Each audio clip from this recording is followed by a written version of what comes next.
We're not wizards, or hell, maybe we are. Either way, you and I are both shining stars.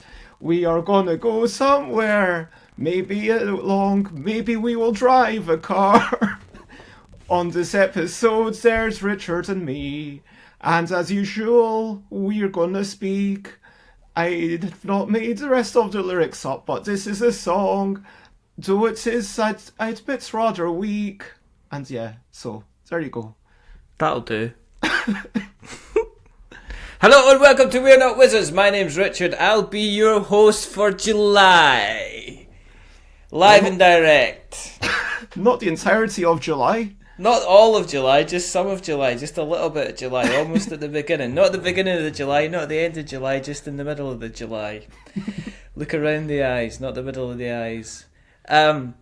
It's kind of sunny outside. It's a bit overcast outside. I should potentially be painting a fence, but I've decided instead that rather have a cedar red on my fence outside, I'm gonna have a Bez red in my ears. Instead. Because who cares about Mr. Miyagi? Mr. Miyagi does not get you to paint their fence. I am training to do my bestest karate, which means I need to go outside, and I've got a lovely floor to sand, and I've got a fence to paint, and then I've got a 1950s Cadillac to drive down the street like the kind of the person that I am. Joining me, as I said, they need no introduction. They are the force of nature, the wonder of the sea and the air. They are that person that is at probably the larger wavelength of the electromagnetic spectrum in glorious red. I give you the wonderful, the delightful Bez. Hello. Hello, everyone. Hello, Richard. Thank you for having me on. It's Sunday, I think. It is Sunday. At the time of us recording, peeking behind the curtains, it is Sunday, and we're recording because I asked Richard, well, I mean, you don't even do the whole shebang of going into and searching for other podcasts now. I mean, bit by bit, you're dropping all the facades. Like, later on, you've not even been telling people you're going to edit things that you don't edit even more. No. You're becoming more and more honest. You've let slip that you are actually a wizard, and then soon people are going to know that you're a bit of a dick. And anyway, I am becoming my final form. So, what are we here to talk about, Bess? What are we here to talk about? It's because of BGDevCon. BGDevCon. So, what's the BG stand for? Board games. All right, okay. I thought it was maybe Bez games. No, it's not about me. It's about everyone.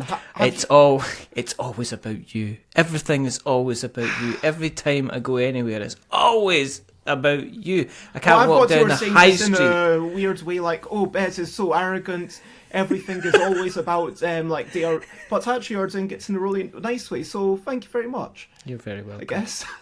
Kind of. We'll get away with it. I'll edit it so it sounds great. BG. So let's start off with the. Let's be serious for a second, because it is a serious place and a serious time.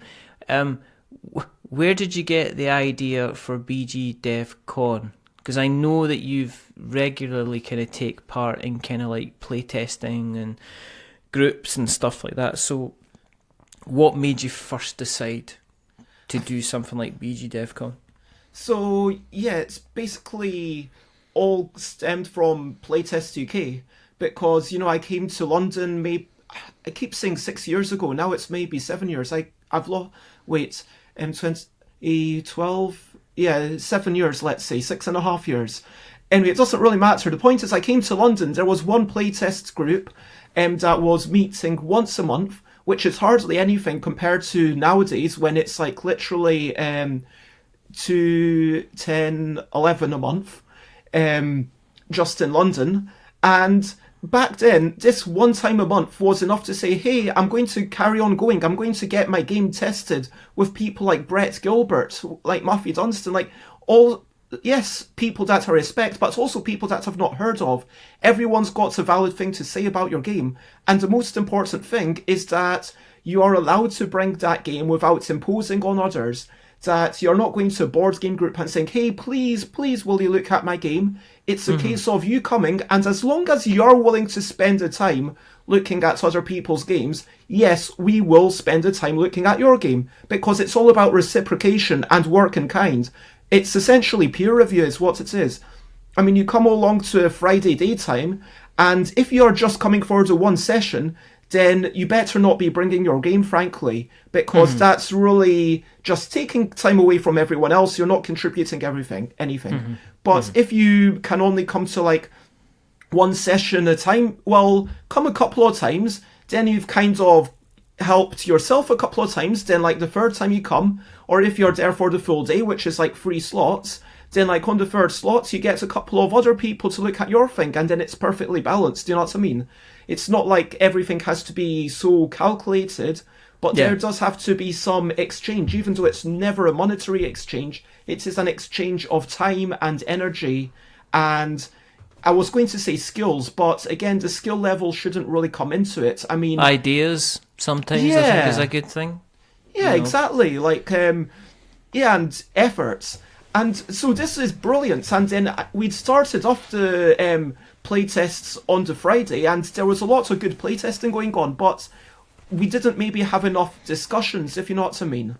Yeah. And so that was what got me thinking, what if people got together, like all the game developers, all the designers, like even maybe some publishing people, and we got together but we didn't playtest.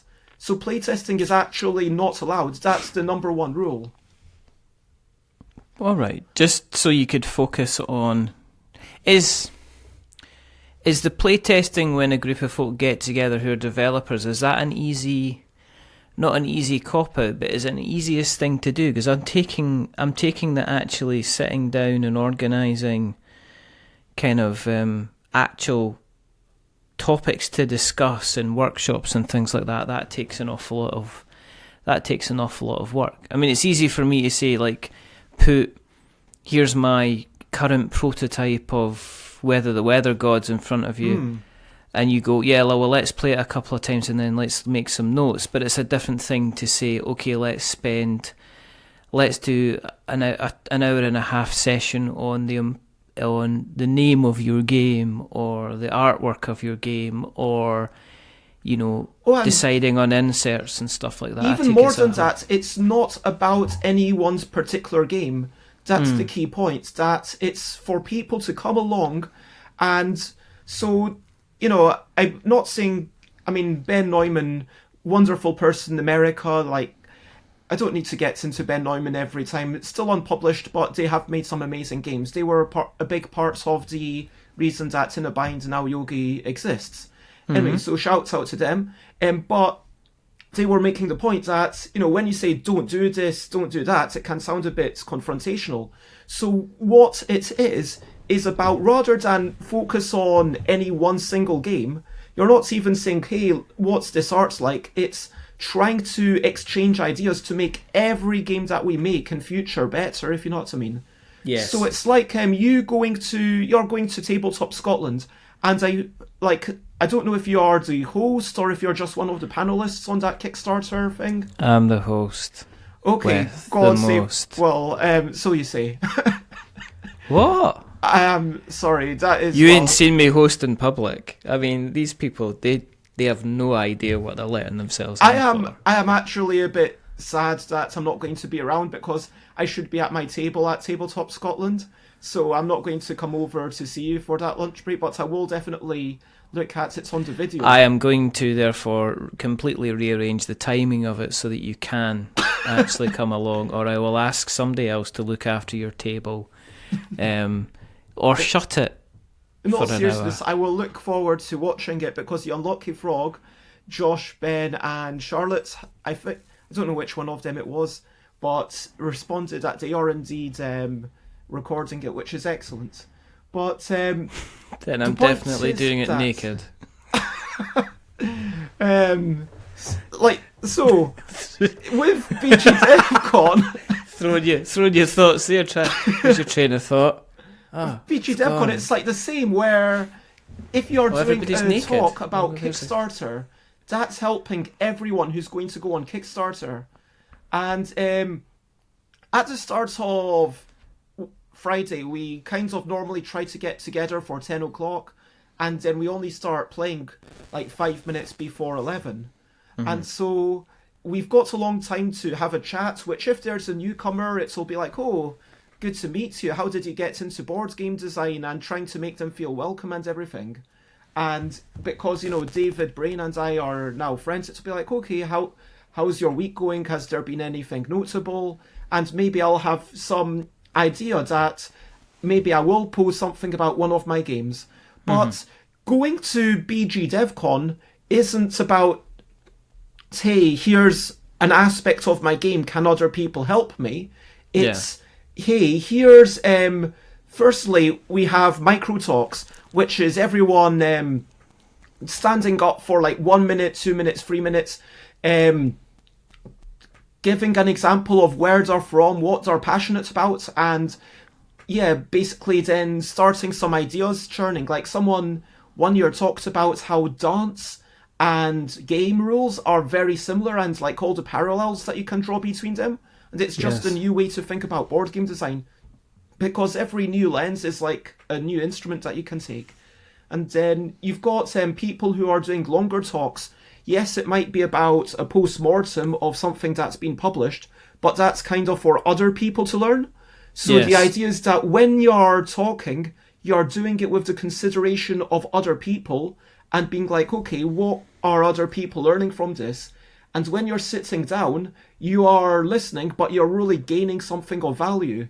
I mean, like, you go to UK Games Expo and they have all the brilliant talks. Like, the first year I went in 2011, I listened to Lewis Pulsifer, who made Britannia, and I listened to some person from, who I don't know the name of, about miniature gaming and a few other board game designers, because this was something that I was really interested about. And I was keen to go to every single seminar I could and learn from them. And that was fantastic. So I've got stuff that I can teach someone further down the road from me. I've even got some stuff that I can teach Matthew Dunstan, because even though Matthew is like further ahead from if we were all walking one path, the truth is we don't all walk the exact same path.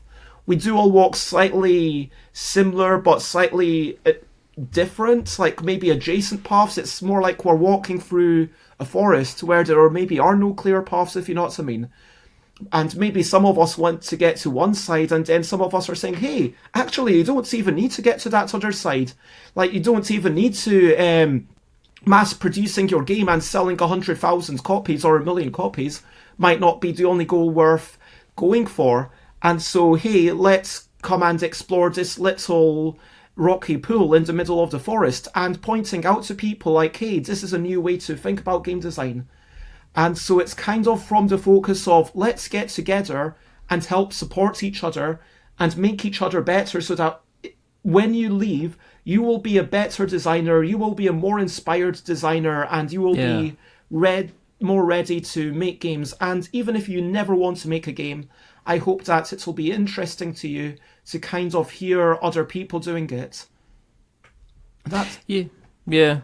I mean, I think we're getting to that stage where the sharing of knowledge is starting to happen, and I think it's because the Kickstarter side of things is maturing, and I think people they're always quite kind of protective of their ideas and their IP, and there's always a worry about somebody coming along and stealing your idea and kind of creating the game. But I think those who are sensible are realising that it's not just taking... It doesn't take 6 months to kind of develop a game. I mean, that's almost impossible. And I think sometimes people struggle with the same thing, but they are hesitant to go ahead and ask for help. What do you mean it's impossible to develop a game in 6 months? Are you saying that that's way too short? I think sometimes it can be paranoia that somebody who's been working on their game for like years and years and years are sometimes afraid to kind of share all the information about their game, because sometimes they might be worried that for certain types of games that somebody else is just going to come along and develop the same game in a very, very short period of time, I guess, rather than give a period of time. There are definitely like examples of things having been stolen, and as you get closer to the toy industry, that is more and more rampant. Like, if you look at all the speak out stuff, like all the games where people put mouth guards into their mouths and try to say something while other people don't quite understand them, there are so many knockoffs of that. And, like, if you look at Jungle Speed, which is, like, very firmly in the game industry, but it has, I'm assuming, sold millions at this point, there are knockoffs of Jungle Speed out there that offer nothing except it's, hey, here we've done different pictures. And there's obviously a question of how closely is it okay to be. And there have been like things like the example of Bang, the dice game, where they copied what they called the look and feel of it, rather than even just the mechanics. So for the reason of copying the look and feel, they did actually have a court situation where they were told to stop selling what they were selling. So I'm not going to say to anyone, don't worry, your game will never be stolen, but it is unlikely. And if your game is supremely simple, basically, if you have to be honest to some degree, like if I'm making a war game, that will never be copied. And if I were, there's just not enough money in there. If you're making something that's supremely simple, like Bananagrams or Jungle Speed, that is the kind of thing that might be copied. And so it's kind of which industry are you going into? And Kickstarter, I hate to say to people, this will never get stolen. And Adam Porter made the point that Adam's really trying to work in a more toy-based industry where people could copy it with a bit less difficulty. Yeah.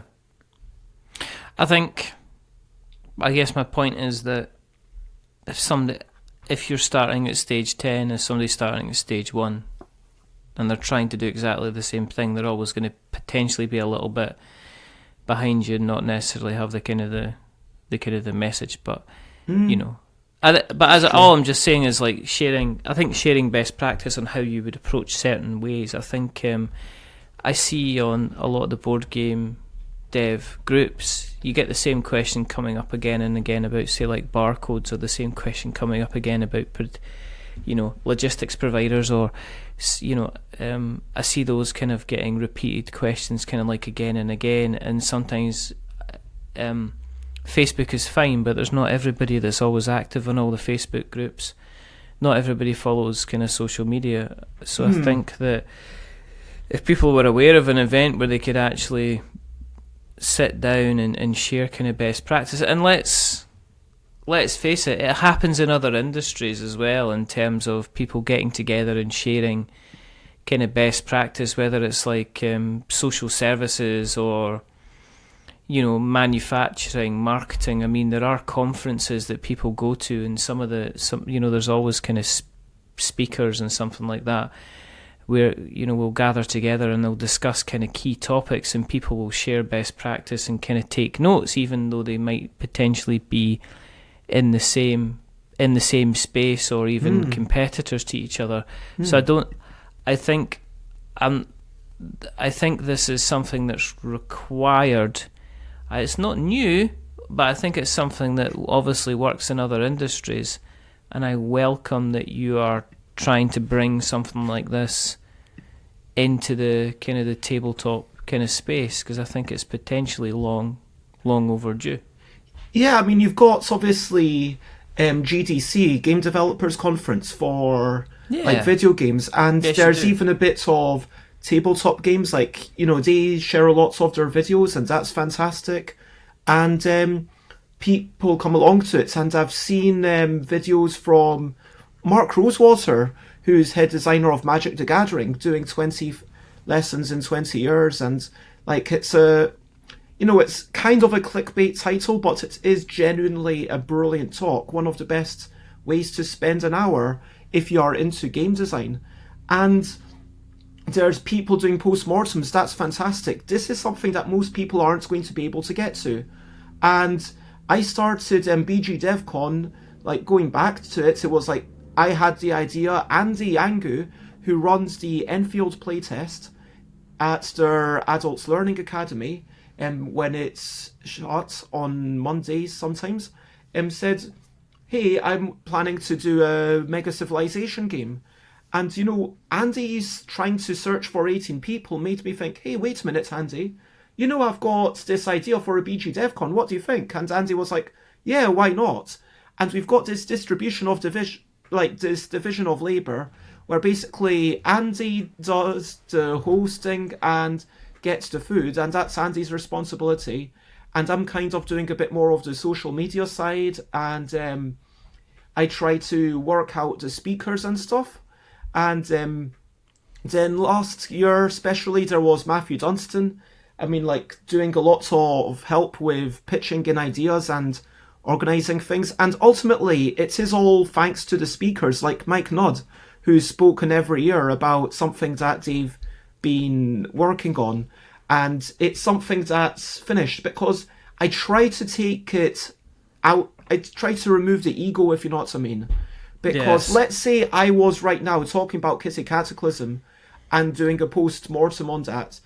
Or not even that, as a bigger example, let's say I was doing a discussion on Plus, my next game. Then I would be kind of going into almost promotional mode, thinking, okay, I'm promoting this, I'm getting people excited for it. And to a lesser degree, like also Kitty Cataclysm, whereas let's say now I was doing a post-mortem of Yogi / In a Bind. I mean, without wanting to sound too, like, I guess this is kind of bragging, but the success of Yogi is not going to be affected by me talking about it in front of 30, 40, however many people at a conference. Do you know what I mean? That's what you call a case. Is what you call a case study. Exactly. And you're past the kind of the promotion message, and you're then into what you would call the kind of the lessons learned kind of message, where it doesn't, you might get a couple of people potentially checking out the game, but there's a chance that everybody that's going to be present in that room is already aware of that product or of that service, and are therefore they're more interested in how, the certain things that you did, as opposed to actually learning about the product itself. Yeah, exactly. Like how it was done, why you did those things that you would do differently, things you do again. I mean, that's what it basically comes down to. And this is the kind of things it's good to ask ourselves, and this is the kind of thing that it's good to share with others, so that they can learn from you and they can jumpstart. Because, I mean, you mentioned Kickstarter, and you've got Jamie Stegmaier, who's, they've left the the Kickstarter industry, like they're still in the board game industry, but they're still looking on from the horizon, and they wrote a hell of a lot about it. And, James Maffei, rest in peace, was doing really short, sweet articles about, hey, here's a big list of all the distributors. Hey, here's how you do an RFQ. What is an RFQ? It's a request for a quote. Here's how you kind of send something off like that to a manufacturer without sounding like a pillock. And this is brilliant stuff that people are sharing. And the reason that I believe I was a semi-decent designer to start off with is because I had a head start, because I'd read so much stuff by Mark Rosewater and the developers of Magic the Gathering, where they do go into, these are our practices, and not everything can be translated, but some of it can. And, Jeff Engelstein in Ludology. And I guess that's part of it. There is the learning from people, and there's also, to a smaller degree, well, depending on where you are, there's also the networking and meeting of people. Because, let's be honest, we're not generally making board games expecting to be millionaires. So there are people who are doing it because maybe they are already financially wealthy, and they are they've made money from maybe something like Google or Facebook or whatever. And, not being like Mark Zuckerberg, but even if you're working for these companies, maybe you make a good amount of money, or if you're working in the financial sector. And I do know people who are legitimately hey, I've got enough money to live comfortably. I'm doing board game design not because I expect to earn anything, but just because it's what gives me intellectual satisfaction. Conversely, you've got people like me where I am doing it as my main source of income.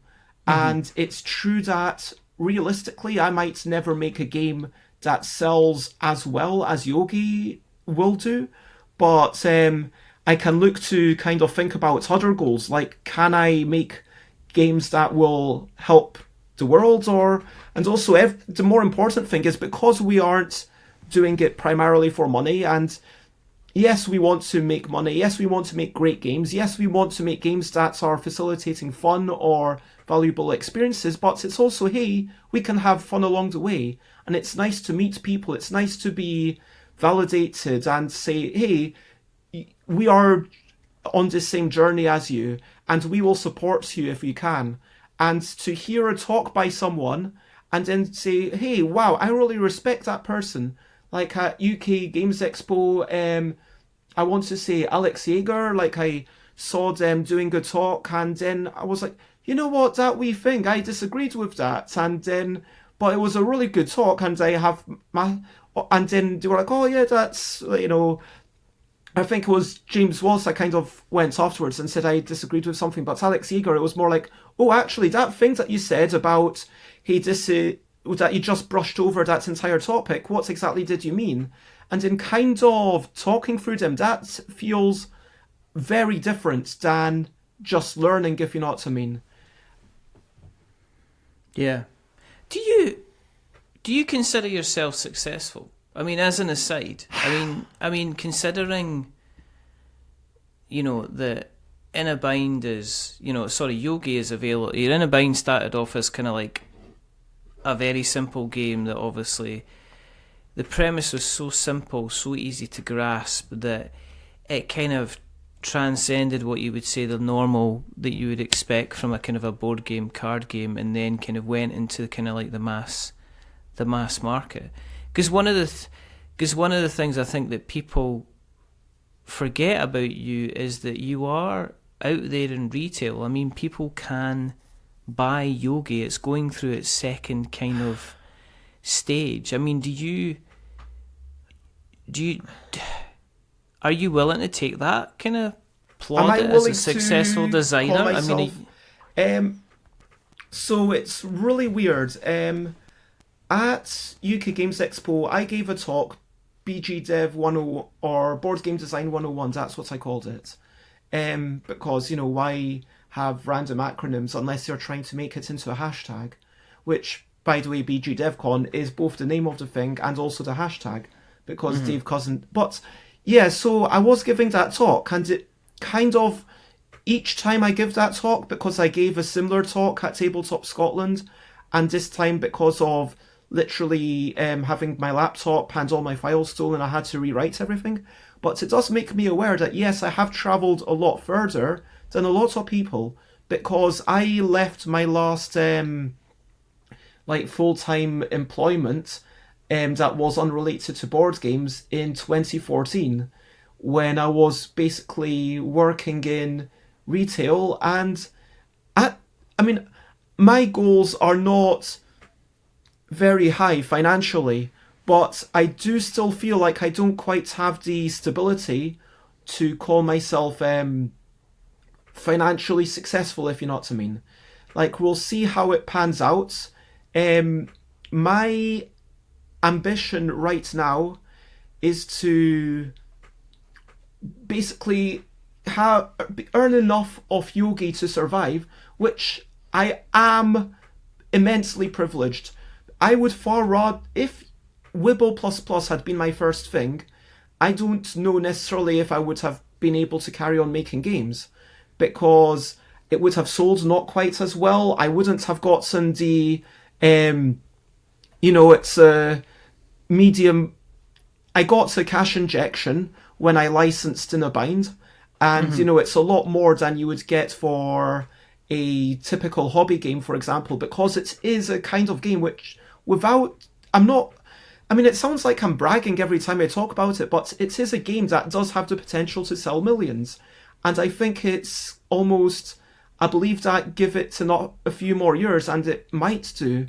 And like we'll see how it carries on with the like the first year sales were really good, like when it came up, and now it's kind of into numbers that I'd love to be able to say, but I've been told that I'm not meant to kind of say the exact number. And but I'm immensely privileged, and it does basically, if I did absolutely nothing, out of the money that I got in royalties, I'm going to say when I was working in retail, I was earning, I don't know, between 10 and 11 grand a year.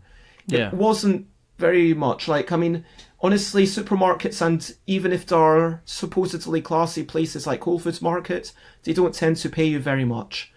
Now, I have not earned quite as much this year yet, but it's not that far off.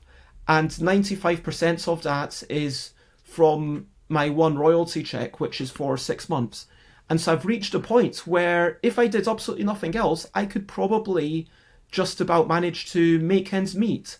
And yeah, if it carries on like this, I could pay for rent and maybe go out to a dance class like every few days, and maybe have a restaurant meal like once every couple of weeks, something like that. It's not like I can go out whenever I want or anything, but it lets me live, if you know what I mean. So it would help me get away from I see the end very close in sight where I'm no longer needing benefits, because full disclosure, right now I am still earning little enough that I do need a little amount of benefits, but I'm sorry that it all comes down to money, but that is a thing that if I want to continue doing this, I do need money. Do you know what I mean?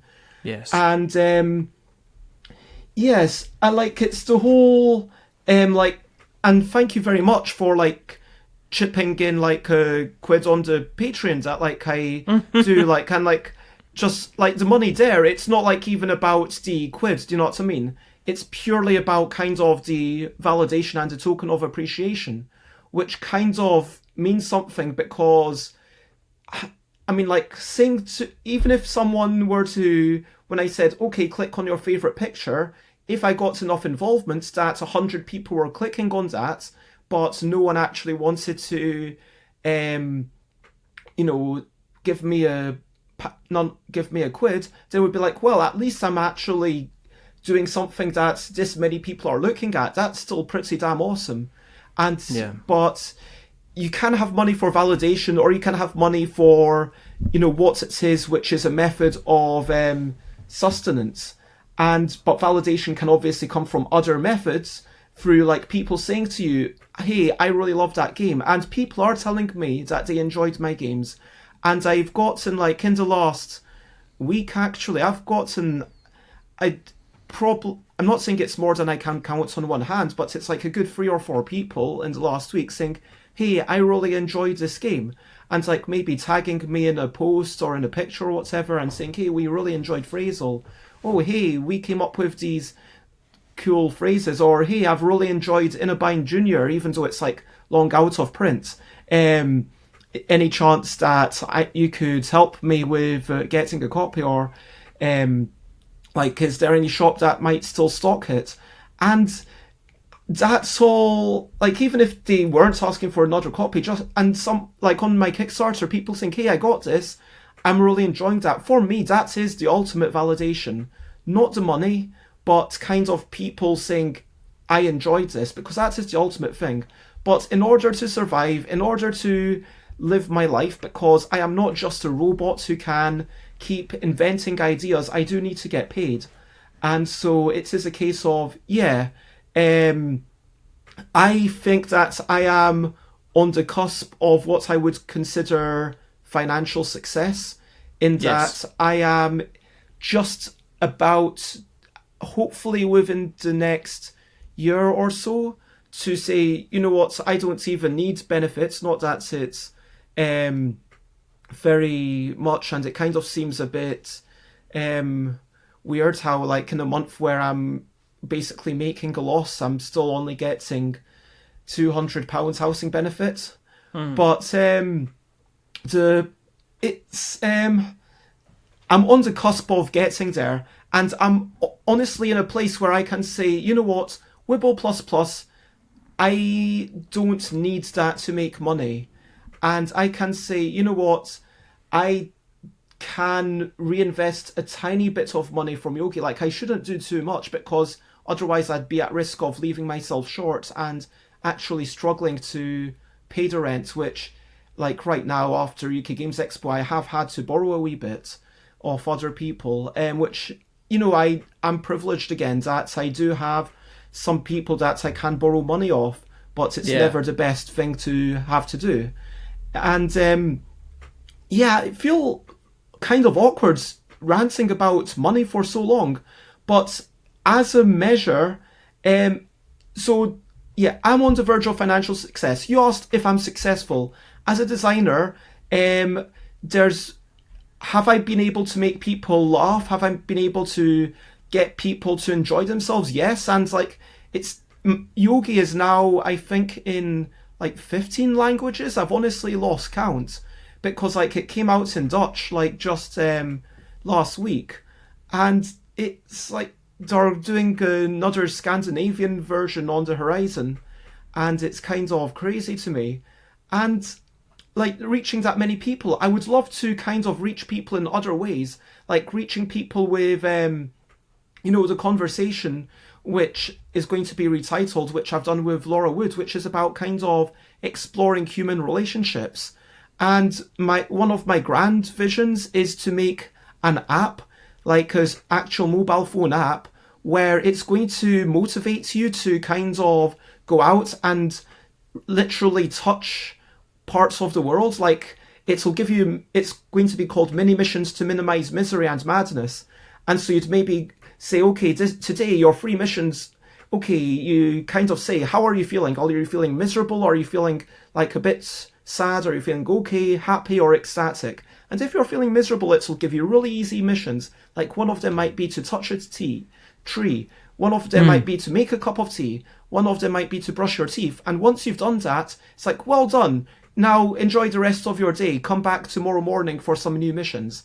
And kind of something to kind of help people stave off depression and give people a sense of accomplishment, not just in a virtual world where some number is kind of growing exponentially, like,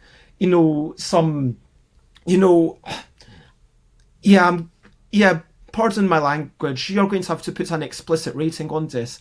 Some like bullshit clicker heroes, whatever game where it is basically tapping into that Skinner box, and you do have the sense of, well, is this actually morally responsible? Because it could be too addictive, but on the other hand, maybe it's the only thing that person finds any joy from.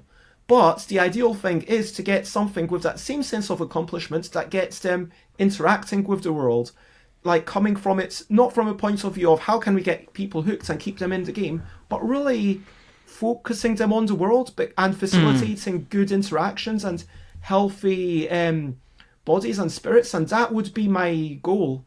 And as a designer, I feel like I am such a newbie, do you know what I mean? Because I've done 3 things, like Wibble++, obviously that's a lot of games, but broadly speaking, I've got the inner bind stuff, like with the Junior, with the expansions, with Yogi Guru. I've got the Wibble++ stuff with like all the games for that, and I've got the Kitty Cataclysm. That's, I don't know why I forgot that for a moment, but like, I've not got I've done a bit of development, like Dino World. I actually finally saw Caesar again, like last Wednesday, got my free copy, might take it to some family thing. Like, I have helped out on games like that, like Chocolate Factory, like those are the main ones, and done a little bit of work, but I've never made a big Euro game myself. I've still only made a quite small variety of games. I've never made a game that I try to affect social change with. I've never made a game where people are eating things. There is so much more in the world. And I feel like, actually, I was thinking about this the other day. I feel I am on the cusp, in terms of my experience, I think I'm now lower intermediate. And I feel like a really strong sense of achievement being able to say, you know what, yeah, I'm no longer a beginner, but I'm not like an expert. I'm maybe not quite intermediate, but I'm lower intermediate. Like if we had to go like beginner, lower intermediate, upper intermediate, like expert, I would say, yeah, I'm firmly on the second rung. So I am feeling, quite happy with where I am. So I think you're underselling yourself, but that's just my kind of that's kind of my kind of opinion on it. But there you go. In terms of BGDevCon, you're right. Are you right in going to Kickstarter? Yeah, to kind of cover some of the costs. Yeah. Honestly, it was never about the costs. I know that sounds like a weird thing to say, but it's about, can we get enough people? And that's basically it. Right. So, first time we did it, we ran it, and it was great, and we had like 30-something people, and we had a great day. Second time we did it in April. Now, I didn't realise that Easter's actually a really big thing in England. I mean, you're like me, you're like I used to be, based up in Scotland. And, I mean, Easter's not really a big thing in Scotland. I don't know how it is in the USA. But in England, places properly closed down. I'm not even joking.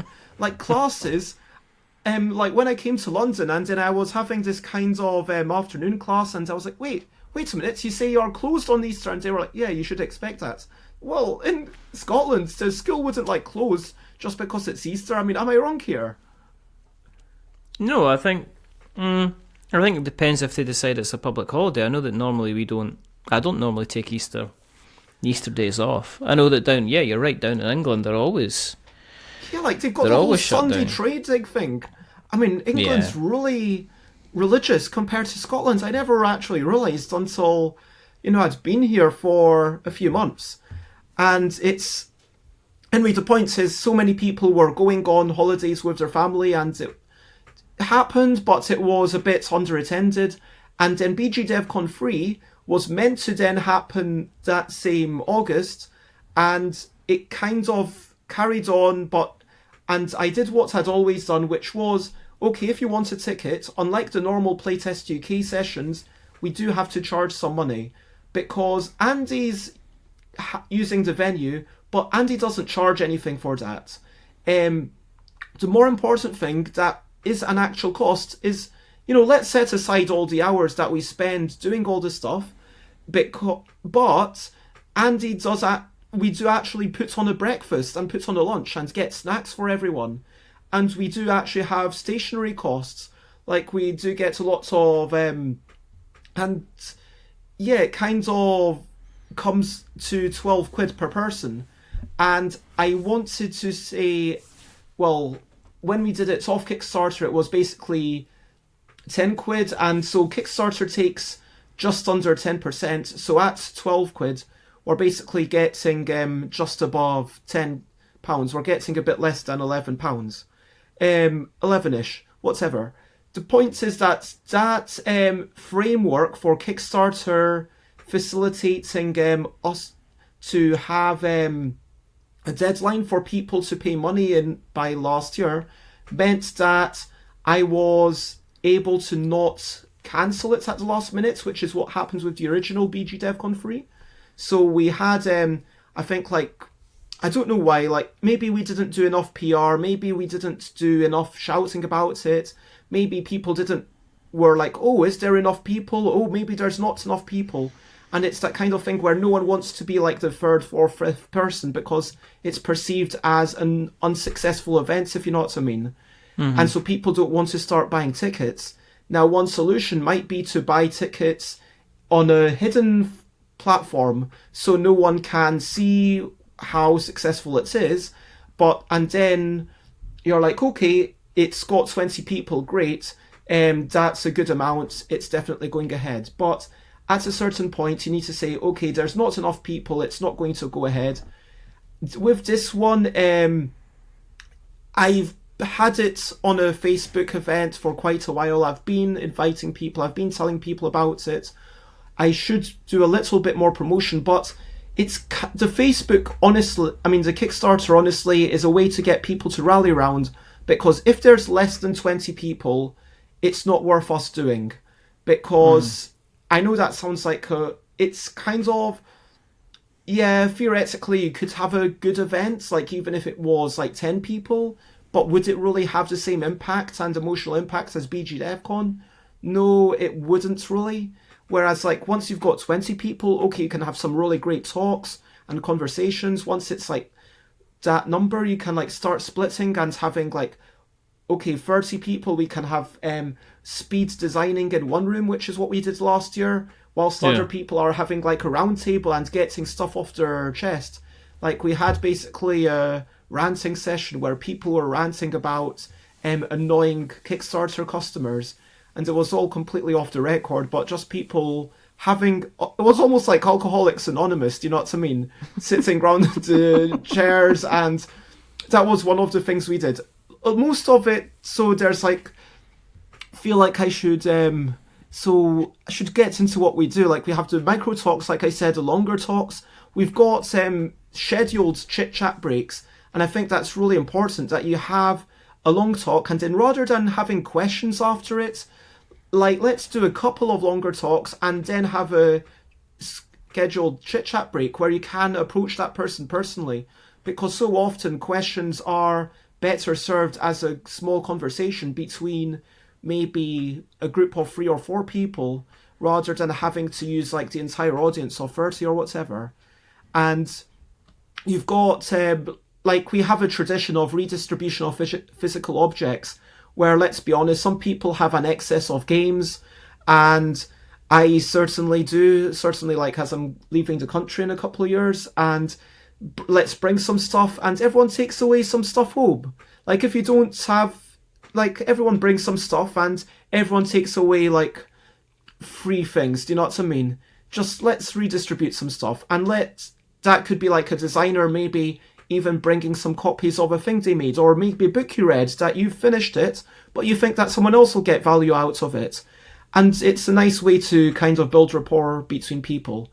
And it's all about that connections, that socializing, but also having an audience so you can speak, and also about listening and learning. And yeah, that is BGDevCon. I've not said when it is or where it is. No, you haven't. Let them guess. Oh, I'll tell you what. Tweet at us when you think it is and where you think it is, and what we'll do is we'll tell you how warm or cold you are. I'm personally guessing it's going to be round about August. Yeah. I'm guessing again. It's probably potentially, looking at my calendar. Is it going to be a weekend? It is. I reckon it's going to be probably round about the 17th of August. You're spot on, Richard. I reckon it's going to start round about, doors are going to be opening round about, well, 9:30, 10 o'clock. And then they're going to continue as long as they need to over the 17th. Is that kind of right?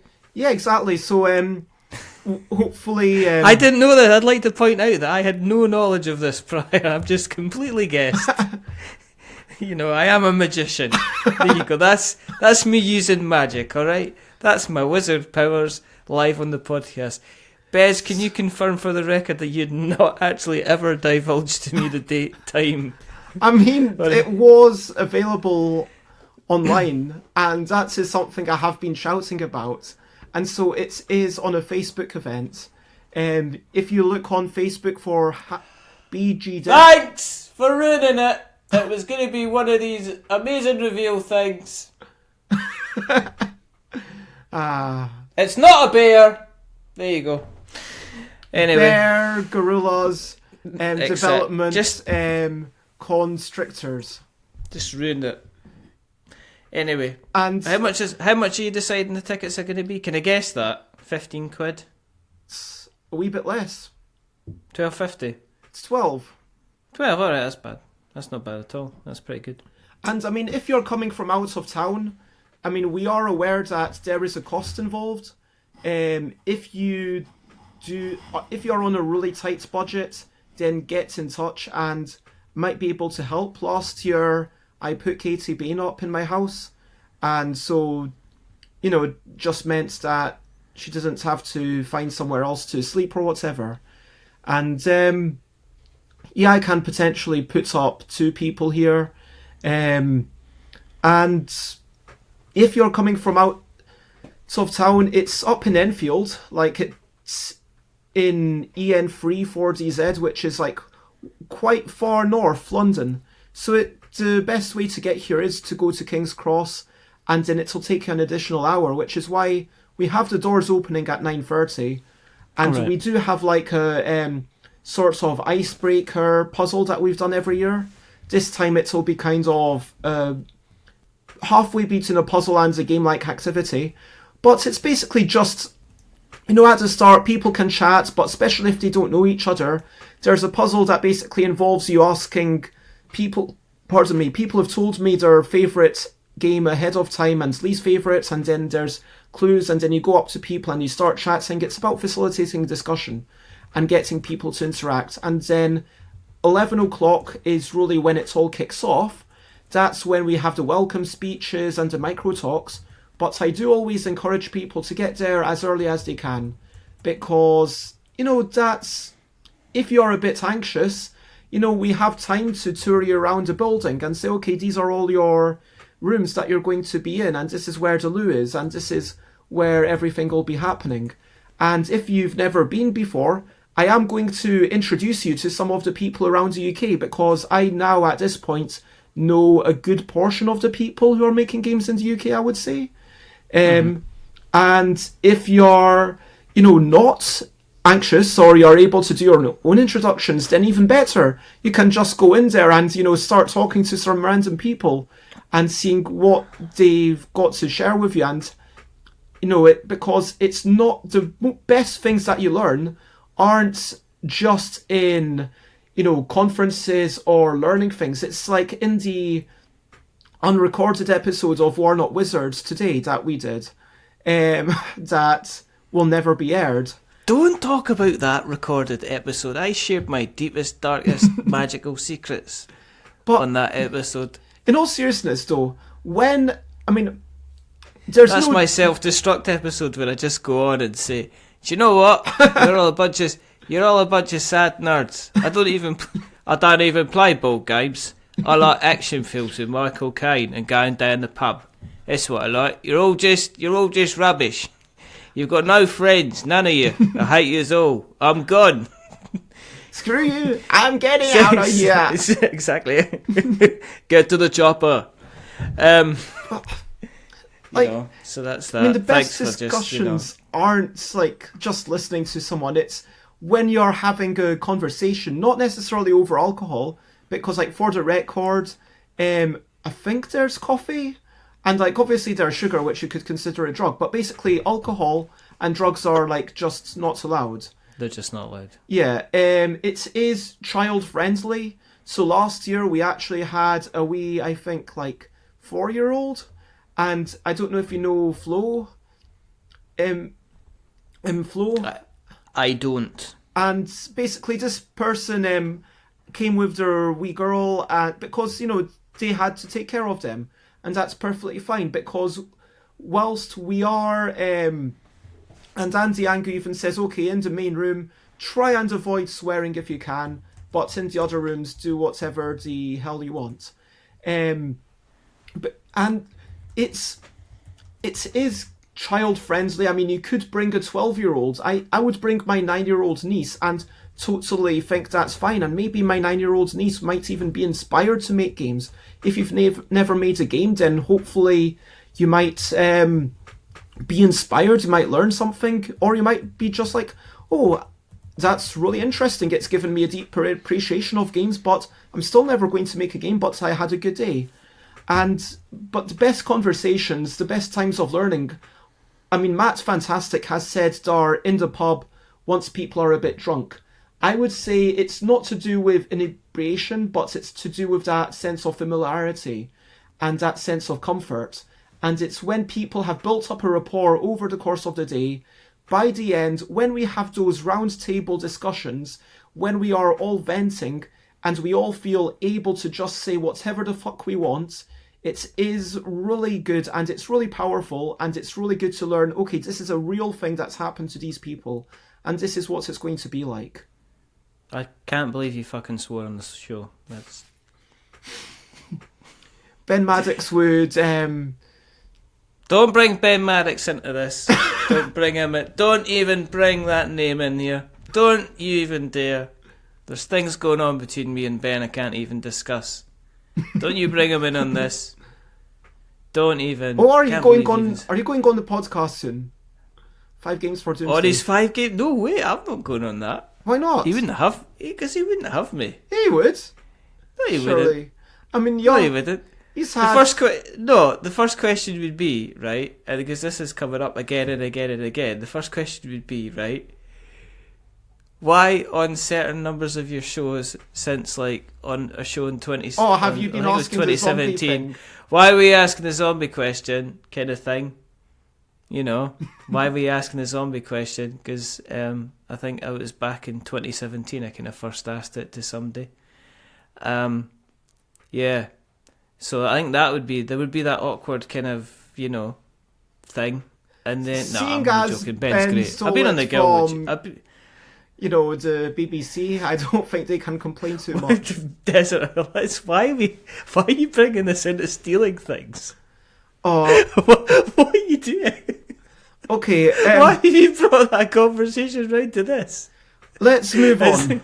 Let's move on. Tell me where people can find out information about the BGDevCon. What are you doing? Anyway, where can we find information about this? I might have to cut this. Okay, so, there... I won't know. I was hoping that at this point I would say, okay, the Kickstarter's live, and go to this web address which will redirect to your search for BGDevCon. There isn't a website. Probably there should be, to be honest, given, like, maybe after this year we'll see if someone wants to make a website.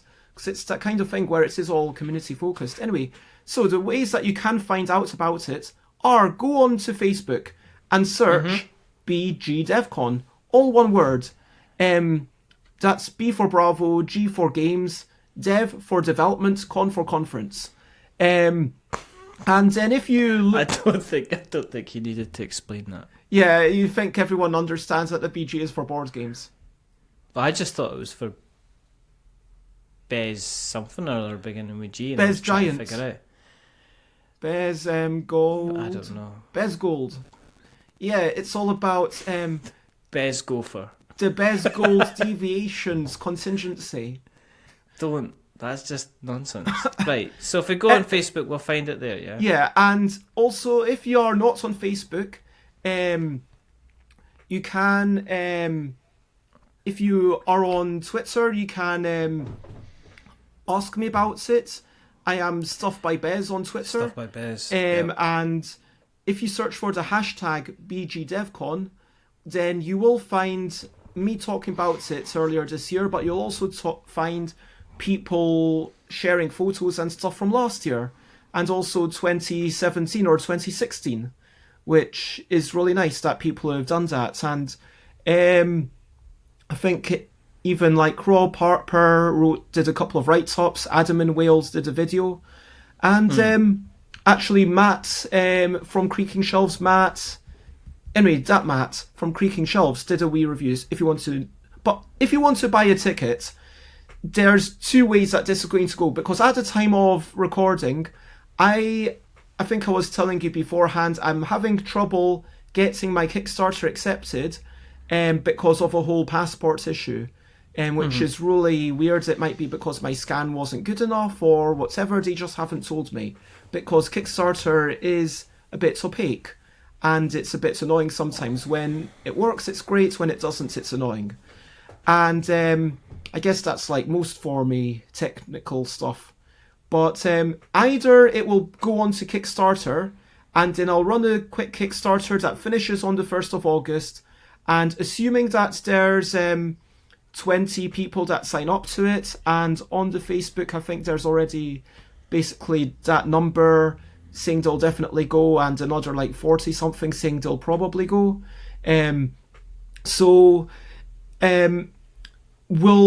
it will run. It'll be good. We'll have stuff happening. We'll have food. You'll learn things. If I cannot get the Kickstarter to work, then I will possibly do it via my own website.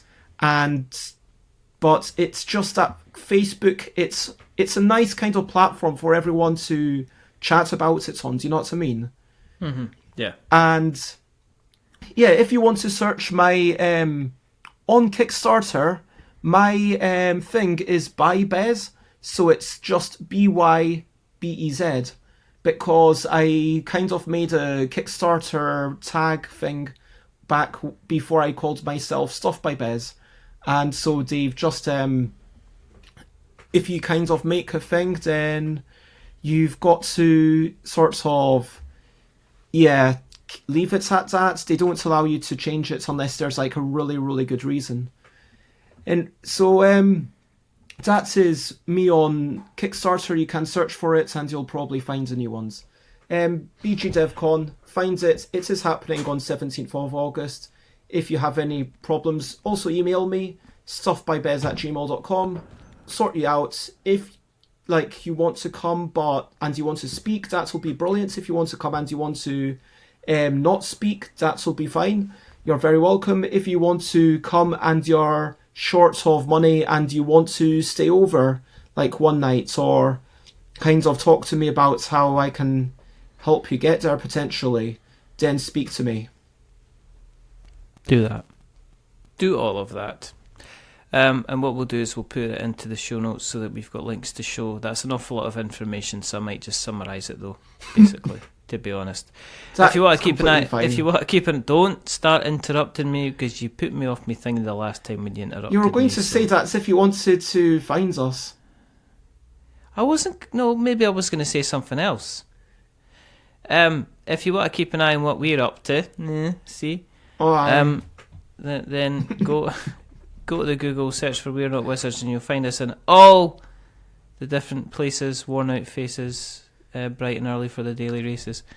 On Twitter and Facebook and Instagram and our website and our blog, and you can find us in all the podcast catchers with things with pod and the word cast in them, and even Spotify that doesn't have these are also cast in them. Either anywhere, just search for us. We're just everywhere. Some kind of terrible fad that's going about, and everybody's praying, when is this gonna end? Potentially soon. What? And if you've liked what you've listened to, tell somebody else about it, because we only get bigger and better by people telling us about it, because we're egotistical. The other thing you can do is you can go to Apple Podcasts and you can give us a subscription, which is always cool. You can drop us a rating or a review. If you drop us a rating or a review, don't give us 10 stars because it makes us big-headed, and don't give us 1 star because every time you do that, a really cute animal in a forest that you've never been to dies. Give us something in the middle, like a 5. Because it's average. We're just a little bit average, but the person who's not been average is rather wonderful. They're rather fantastic. Very successful. Aww. Bez. Say bye-bye, Bez. Bye-bye, Bez. And it's a goodbye from me. Because I'm not going to do the Are You a Wizard thing, because we're both wizards. So there you go. And do some magic. A wizard is never late. And it's a wizard is never late. What film is that from? What do you mean, what film is it from? Isn't it them using a thing, or... It's the Lord of the Rings. Is it's it? Gandalf that says it. Oh. What? I couldn't remember. Just because it's a big movie, I don't have to know every single line of the Lord of the Rings. Remember, stay safe, roll 6s, make something awful, and it's a bye-bye from me, and until the next time, I can't believe you don't know that's from Lord of the Rings! Bye-bye!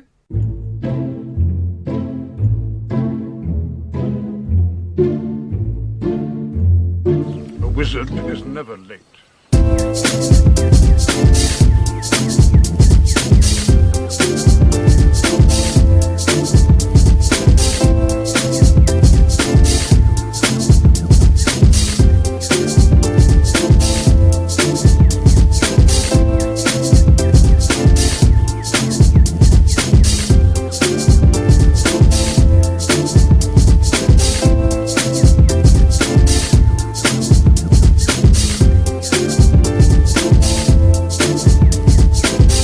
Nor is he early. He arrives precisely when he means to.